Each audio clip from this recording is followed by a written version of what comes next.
Hi everyone and welcome to this video, Scrooge in 5 minutes. Although, as I have said there, who am I kidding? It's definitely going to be over 5 minutes, but I'm going to do my best to keep this short and snappy. Make sure that you've got something to write with or to take some notes on, and without further ado, let's get going. So, in a nutshell, because these videos are designed to be quick, in a nutshell, this is what we could say about our protagonist, Ebenezer Scrooge. So, Scrooge is our protagonist and our anti-hero. If you're not sure about the word anti-hero, it means a protagonist who lacks those conventional or expected heroic qualities, but yet someone who we as an audience can still feel sympathy for or feel invested in, even if they do make the wrong choices at times. In Stave 1, Scrooge is clearly depicted as a miserly, avaricious, misanthropic character who actively seeks solitude and isolates all those around him. And yet by Stage 5, the ghosts have acted as catalysts, helping Scrooge through his redemptive journey and making him into a much more benevolent, philanthropic, and altruistic character.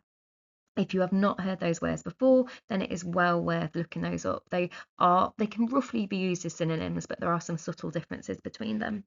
And Scrooge's redemption and transformation makes him a rounded character. He's very believable. We can see him as being much more realistic than someone, say, like Mr. Burling in An Inspector Calls. So if we're aiming for that nice solid 4-5 pass grade, which hopefully we're all aiming higher, but as a kind of first result, Scrooge is a solitary and miserly figure at the start of the novella. And straight away, I want you writing down some quotations that you could use to prove that.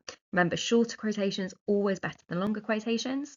But it's really, really key that we see Scrooge being unkind to everyone around him, not just strangers, but to his own family, his own nephew Fred, to his Clark, however you want to say it, Bob Cratchit, as well as anyone else who comes into contact with him. And I would definitely track those acts of unkindness, both in terms of what he says and his physical actions within Stave 1.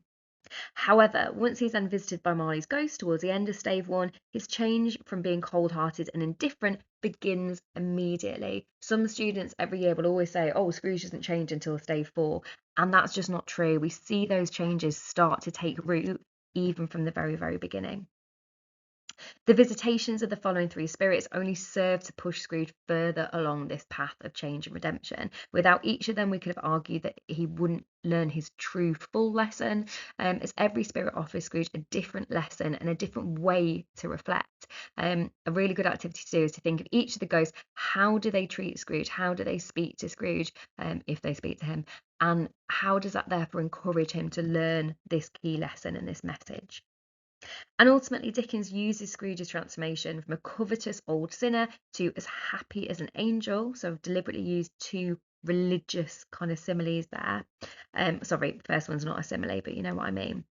To teach audiences of the importance of a charitable and caring personality, not just for ourselves, not just to make you a better person, to give you a better chance at an afterlife, but for the good of society as a whole, as we see massively reflected through the lovable Cratchit family, but also through the far less lovable but no less important characters of Ignorance and Want and the impoverished characters in Old Joe's.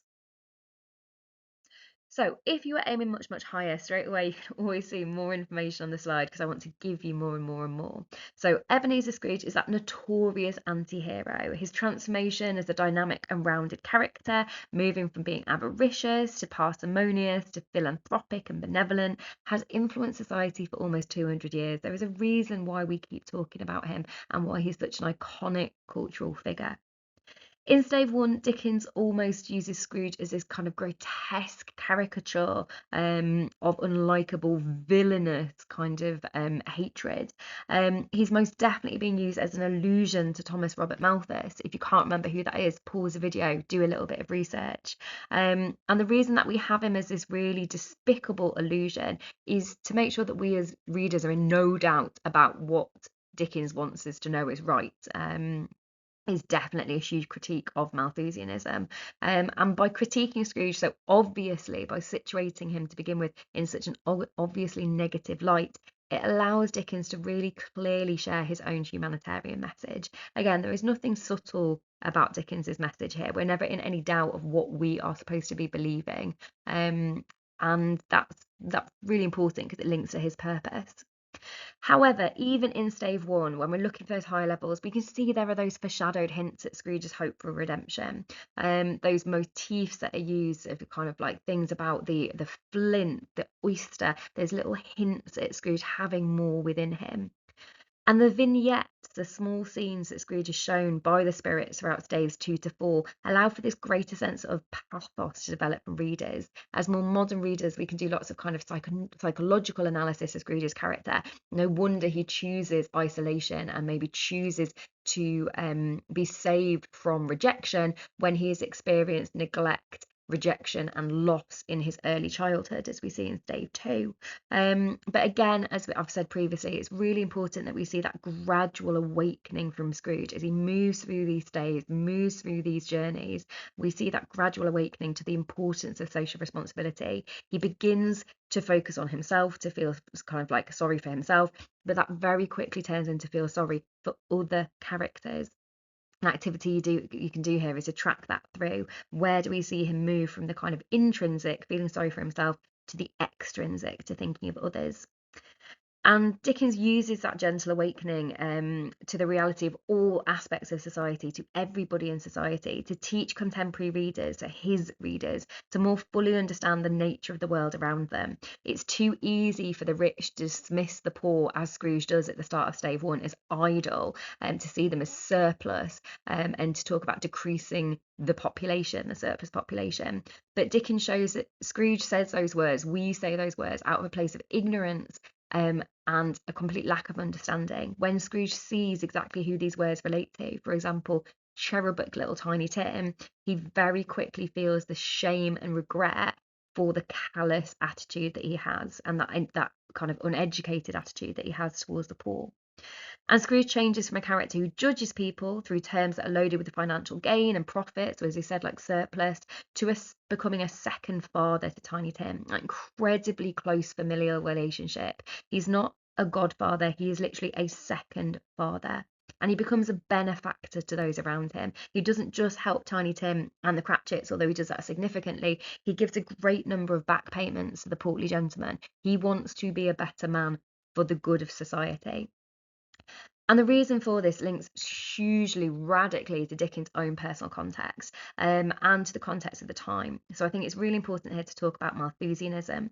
So Thomas Robert Malthus, who creates this idea of Malthusianism, proposed in an essay in 1798, an economic essay, that in short, food production would always fall short to the increase in population, or to switch it round, the population would always outweigh the food supply that we had. There would be too many people to feed and not enough food.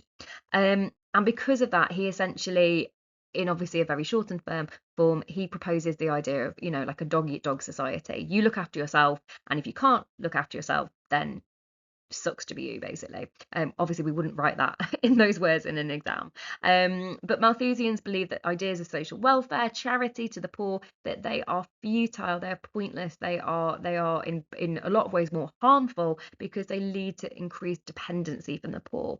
They viewed poverty as a situation of people's making, rather than viewing all of those other social factors that some people have absolutely no control over, like Dickens himself as a young boy.